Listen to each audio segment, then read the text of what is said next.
Hi there everybody, Ollie here, aka Secret Nimbus here, another episode of Magic Duels. So for today's episode we are back with the, what's it called, the control deck. I'm probably going to keep this hand mostly because we've got the Deathcap Cultivator. So we've got like 3 turns before we can get up to Explosive Vegetation and then possibly get something like a red and a black source, something like that.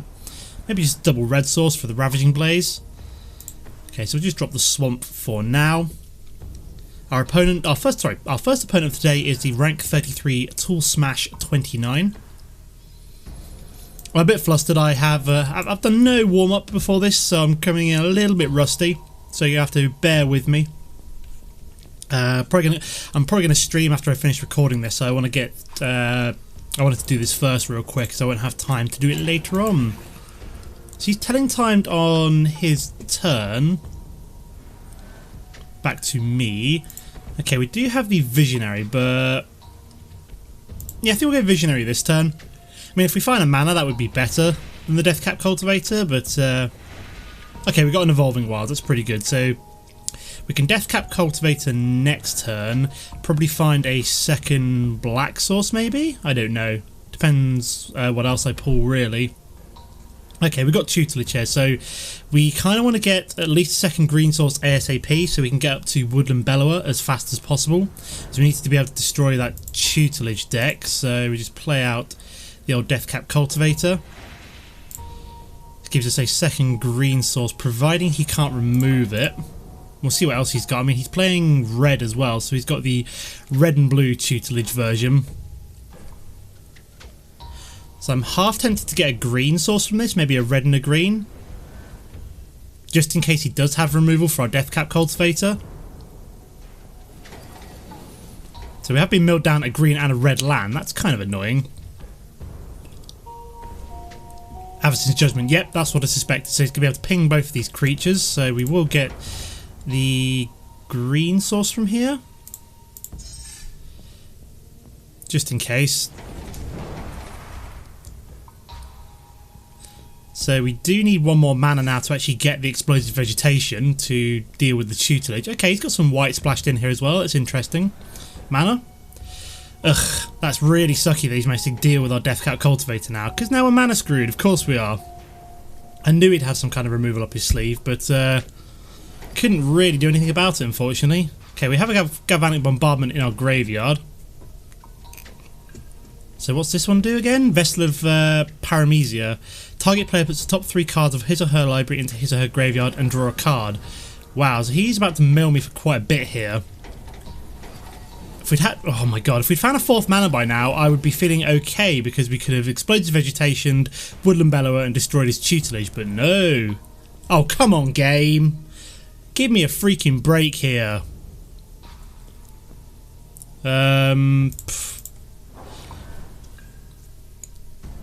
Yeah, if we'd found a 4th mana a while ago, we would have been completely okay, but the game is just completely screwing us over here. This is why like Woodland Bellower and stuff are in the deck, but it just requires us to actually, you know, get up to that 6 mana in the first place. Oh, this is such a cancer card at the moment. It's just everybody's running it. It's unbelievable. Ugh, look at all my cards. If I can deal with this, I'm okay. This is where I hope that neither of my Rec Sages have been put into the grave. Oh, come on, game! This is taking the piss now. I'm sorry for my language there, guys. I'm raging out a wee bit. Doesn't really matter what we put into the graveyard here. I just need a mana of any colour. Any colour to deal with this sodding Tutelage. Ugh. This is trashed here. Oh my god. Oh, there goes our first Rec Sage. If I see the second one go in there, that's just game over already. Wow, this was absolutely brutal. Absolutely brutal. Just, I didn't get any of my mana early game. He dealt with my Deathcap Cultivator pretty quickly. If I see a second Rec Sage in here, I'm just rage quitting. So I only see one so far. Oh, come on, game. Throw me a frickin' bone here. I think I'm just going. I think I've lost this just because of the fact that I've just not got any of my mana. The salt levels are extremely high right now. There's Ulamog. No chance of getting up to Ulamog. And of course the Fevered Visions to really kick us in the crotch. I think this is probably game over now.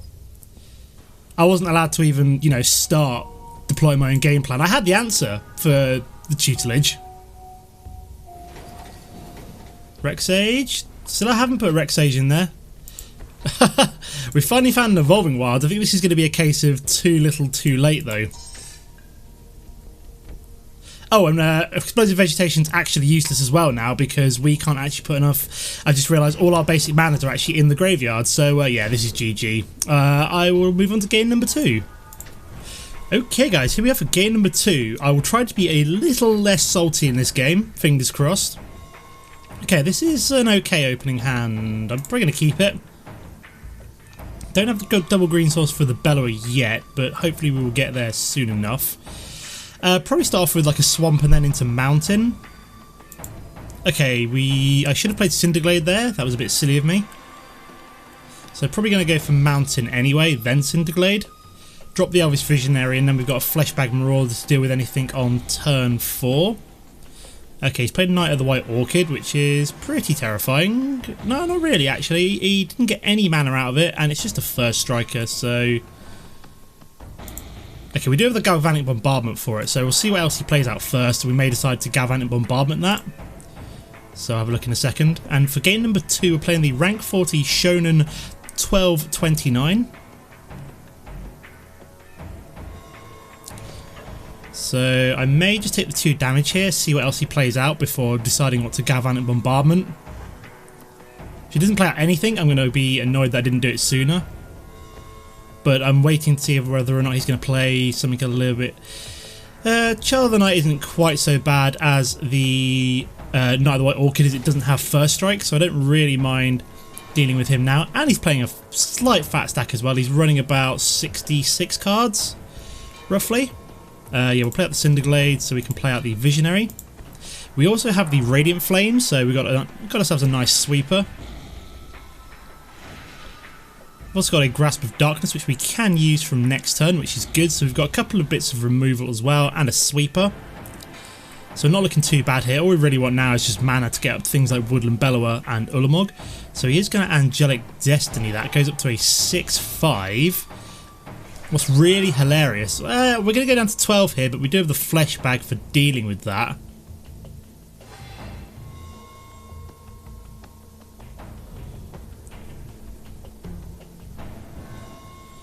So we'll play the Dragonskull Summit, we'll swing for 1 and then sacrifice the Visionary.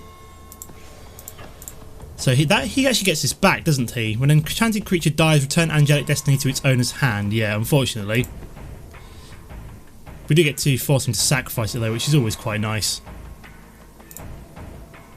Like I said, he does get Angelic Destiny back. As you can see, it goes back to his hand.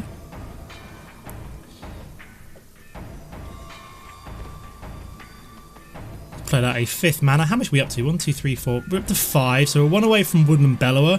Okay, you we can deal with before you even get Angelic Destiny down. What I really want to do here is play out the Smoldering Marsh, wait for him to try and put Angelic Destiny on top of Gisela, and then we want to Grasp of Darkness it, because that way that creature doesn't die before it's attached. We'll skip attack because he has First Strike and Lifelink. Don't want to give him the satisfaction. So yeah, I said I really want him to put Angelic Destiny on top of this, if possible. Which he is not, unfortunately. So, do we Grasp of Darkness it? I think we do. Before it connects. And what else has he got?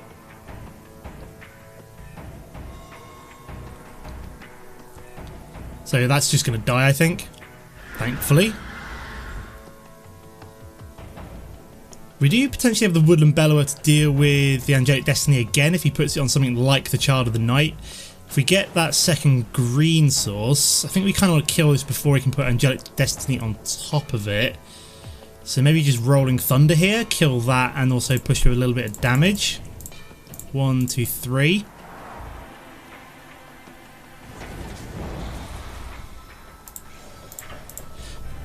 So I would prefer to have just maybe nuked down the Angelic Destiny with a Woodland Bellower, but we're still missing that second green source at the moment.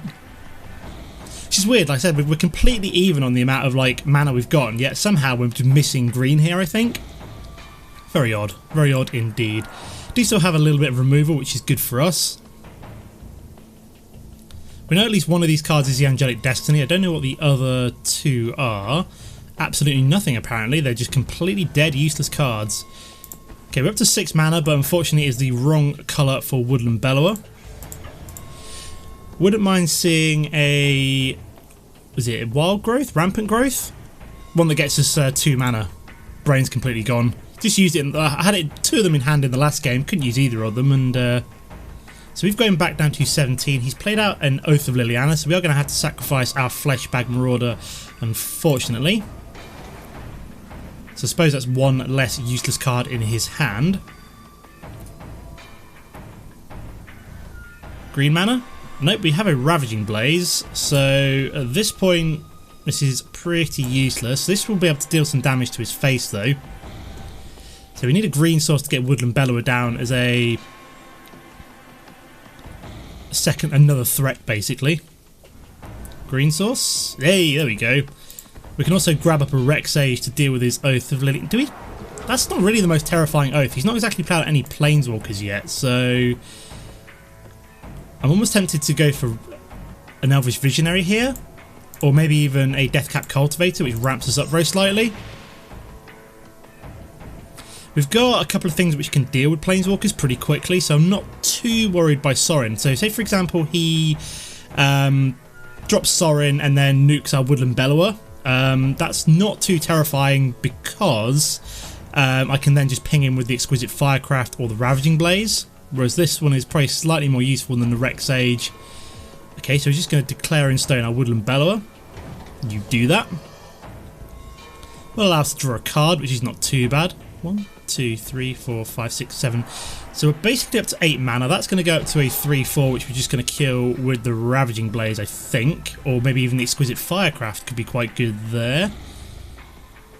Yes, that's probably the best one because it allows us to also draw a clue as well if we need to. Or even potentially Ravaging Blaze something down. Do I swing with this? It will give me... I'm probably not going to swing with it because it gives me an additional point of damage with the Ravaging Blaze, so that's pretty important.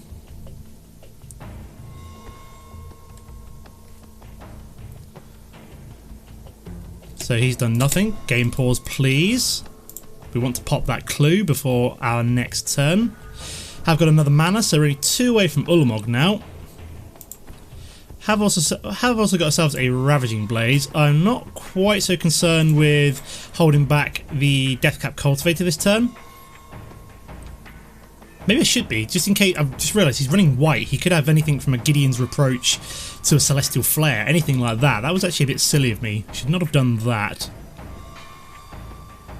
He's just got a handful of completely useless... It's probably just full of auras, to be fair. Okay, that's cool. We got the Elvish Visionary. See, that I wouldn't care about swinging with. It's pretty useless. And, well, say useless. It's useless once it's come onto the battlefield. Okay, how much mana we got now? 1, 2, 3, 4, 5, 6, 7, 8, 9, 10. Cool, so that means Ulamog will be coming down next turn. Yeah, we don't want to sacrifice the Deathcap Cultivator if we don't have to. So it's all depending on whether or not we can keep this one around. He's played Talia, so we're probably just going to Ulamog her.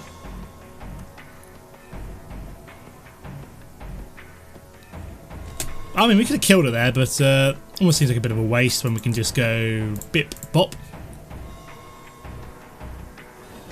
May as well save our removal cards for later on. So good old Ulamog is here. So I bet he's just going to be regretting using the Declaration Stone on our Woodland Bellower now. Unless he has another one, of course, but it's done its job. Put some threat on the board. Yeah, because the only thing that can really deal with this would be... okay, it could have Anguish and Making as well. That could also be another potential threat for Ulamog. Looks like he does not have it, though, which is good for us. Do have the Exquisite Firecraft to finish off with as well. So we'll just swing with you and you. If you can't block... If you can't deal with this, then... He's going to get milled for 20 regardless. Okay, he's going to play Avacyn. So like I said, he's going to get milled for 20. So we can't destroy that for obvious reasons. Depends if he decides to block Ulamog. I'm guessing he will. Yeah. He won't get destroyed.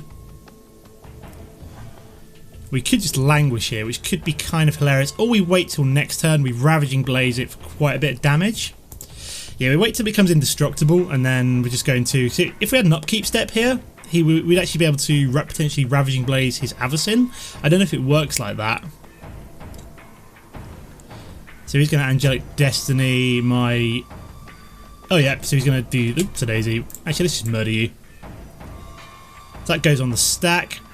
Kills that first, that fizzles and goes to the graveyard as well, because it wasn't already attached to a creature, so it just goes to the graveyard. Wow, that's really going to hurt my Ulamog, isn't it? And yeah, we've won that game. Awesome. Let's move on to game number 3. Okay guys, here we are for game number 3. Oh my god, look at that name. Bitch Cubed, apparently. I apologise for that man's name, but don't really like this hand. Like this hand even less, but I suppose we do have the Galvanic Bombardment, so... and the potential Explosive Vegetation. We've got red and blue. So we're just going to drop the Evolving Wilds. Grab a red source, I think. All I really want now is just 2 mana, I think, just to get to Explosive Vegetation, so we can get that double green source and a potential Rec Sage. Because I don't know what we're playing yet, but I've already seen red-blue and I'm already concerned it's going to be another Tutelage deck, and I really would like to deal with it this time with a Woodland Bellower. Mana, please. Hey, there we go, that's what I see. Come on, game. Game. Oh, we got some lag. Fantastic. Oh, what's going on? He's been replaced by the AI. Okay, interesting. So we're going to be playing out against the AI for the rest of the game. I don't think I've got time to finish this up and start a new game before I want to start streaming. So unfortunately, we're just going to have to cope with this, guys. I don't know what happened there. I don't know whether or not he actually just genuinely timed out, or whether or not he did it on purpose to get a slightly easier matchup. What rank is he? 34. Okay, so we can't use either of our removal here. We do have the Galvanic Bombardment, which is 1 source of removal. We would like to get Explosive Vegetation next turn, if possible. I think he's decided that he's actually not got the mana that he needed to mount a successful attack on my face there. So yeah, I think he's mana screwed, which is probably explains why he decided to rage quit. Yeah, we were playing a Fevered Visions Tutelage deck, so I'm really glad he's decided to... he got mana screwed, because that makes me a lot happier. What do we go for? Black and green here. Which means we can get Woodland Bellower down next turn if we need it. Yeah, I was expecting to... So we would have been perfectly fine here, even if he had got the mana and the tutelage that he needed. Call the Gatewatch, so he's looking for a Planeswalker. Gone for Nahiri. Drop the Cinder Glade here. What do we do? Do we play the Woodland Bellower? I kind of want to save it in case he does play out either a Fevered Visions or a Tutelage. So maybe just hold open like the Galvanic Bombardment and then see what he does. We won't blink first. So now he's found the mana, I'm a little bit more worried, I suppose, about what he might find. Because I'm sure he should be able to play out Tutelage by now with 3 mana. Blooming hell. So I just got caught in the back of my throat there. I apologise for that.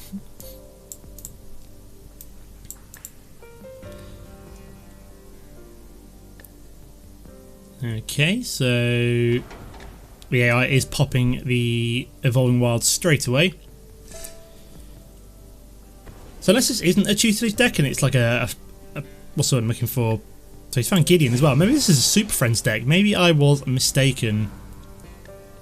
We do have a second Galvanic Bombardment, so this is not looking like a Tutelage deck anymore. I'm going to be risky here, go for the Woodland Bellower.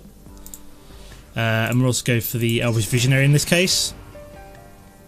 Allow us to draw an additional card, so we've got the Fleshbag. I wanted to get the threat down. I don't want to give him the opportunity to get too many of his Planeswalkers online. Oh, we've got too many cards now. Whoops-a-daisy. Yeah, we'll just drop a Galvanic Bombardment straight into our graveyard. This means this one will do up to 3 damage now. I didn't realise I'd drawn that many cards there. That was odd. I suppose it's just because I haven't really been playing anything out, because the AI's been a bit negative. And he's going to reprisal my creature. Ugh, that's horrible. Okay, we could do one of our Planeswalkers now. Okay, another Elvish Visionary will play you out. See what we find. Ravaging Blaze is okay. I'll just swing for 1 here then. So I thought I heard something, guys. I'll just taking my headphones off for a second. Anything we want to do here? Not really. We'll just wait to see what the AI wants to do. Oh, apparently we've got too many cards again. I'll get rid of the Languish, I think, here. Maybe I should have gone for the Radiant Flames. Languish is a very slightly better sweeper.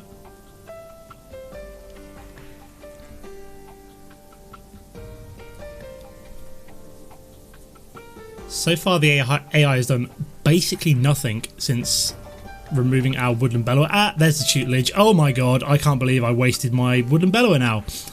Great. Now we need like Ulamog or just an absolute miracle. We just need to just beat him down as fast as possible. So I'm probably going to drop the Fleshbag Marauder now. If this is a Tutelage deck, he's not going to have much in the way of creatures. So, and those that he does, I'm going to be able to just ping myself. So I want to just be pushing through as much damage as possible with a Fleshbag Marauder as quickly as possible. Oh my god, there goes Ulamog. That is typical. Typical. Oh my, I don't believe that. One card that could have saved us and it was just out of reach. Now we need a Rec Sage. I was like, this is not looking... Oh, this is not looking like a Fevered Visions deck. Fevered Visions Tutelage. Oh, and there it was. And what we got here then? We got Gheit Blast. So it deals 2 damage to target creature or player.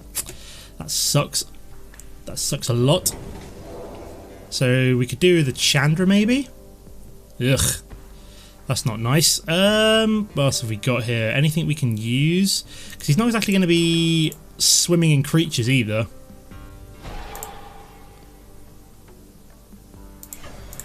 Just going to push through as much damage as fast as possible. We do have a big Rolling Thunder to finish off with, so I mean at the moment we can push through, what is it, 1, 2, 3, 4, 5, 6 damage with Rolling Thunder. And if he does drop a creature, we could potentially do another 6 damage with, oh my god. Oh my god. So yeah, we can do 6 damage with a Ravaging Blaze and a Rolling Thunder. That does require him to actually play out a creature though, for us to do that too.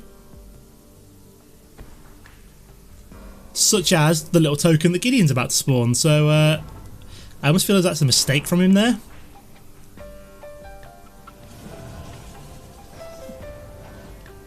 So what do we got then? Another Forest, so that will allow us to push through more damage. So how much damage have we got? 1, 2, 3, 4, 5, 6, 7. Yeah, we can Ravaging Blaze this turn. We do have Spell Mastery, let me just double check that first. Oh yeah, we're fine. So 7, kill you, push 7 damage through to his face. And then we do exactly the same thing with Rolling Thunder next turn. So we'll skip attacking here as a chump blocker for Gideon. Thankfully we already had all the answers we needed to beat him in hand this time. Okay, that's surprising. He did not trigger Gideon. Very weird. Yeah, we're on his second main phase. He didn't actually... So he's actually... The AI is triggering the token rather than swinging at my face. It doesn't really matter, because I've just got the Rolling Thunder to go 1, 2, 3, 4, 5, 6, 7. There we go. Perfect. Okay, that is how you beat a Tutelage deck. Ravaging Blaze and Rolling Thunder for 7 damage each. Okay, that felt pretty good to actually win there. I thought we were a little bit screwed at the end there, but... So we got 120 gold from winning 2 games, and we're up to 9,000 gold. So I'm about 3,000 away from having enough to buy all of Kalitas. So I may, like I said, drop a little bit of money just to... how much will I need potentially? About £6 maybe, potentially I'm probably going to need to finish off to get enough gold. I don't know, we'll see how it goes, but I will leave it here for now. As always guys, don't forget to comment and like if you've enjoyed the episode, and I'll see you next time. Goodbye.